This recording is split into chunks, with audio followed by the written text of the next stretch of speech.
మా యొక్క news channel subscribe చేసుకోవడం ద్వారా మేము అందించే లైవ్ బ్రేకింగ్ మరియు నిరంతర వార్తలు అప్డేట్ మీరు చూడవచ్చు.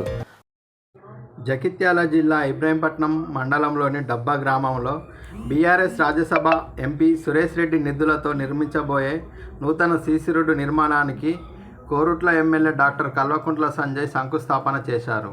అనంతరం ఇబ్రహీంపట్నం మండలంలోని గోదూరు గ్రామంలో మాజీ ఎమ్మెల్యే కల్వకుంట్ల విద్యాసాగర్ రావు హయాంలో నిర్మించిన శ్రీ లక్ష్మీ నరసింహస్వామి మినీ ఫంక్షన్ హాల్ను కోరుట్ల ఎమ్మెల్యే డాక్టర్ కల్వకుంట్ల సంజయ్ ప్రారంభించారు. ఈ కార్యక్రమంలో నాయకులు నోముల లక్ష్మారెడ్డి, కమటం రమేష్, మారు సాయిరెడ్డి, ఏలల దశరథ్ రెడ్డి, జాజాల జగన్ రావు, ఏలేటి చిన్నారెడ్డి, నేమూరి సత్యనారాయణ, కుప్పాల నర్సయ్య, ఇంకా అశ్వత్ రఘు తదితరులు పాల్గొన్నారు.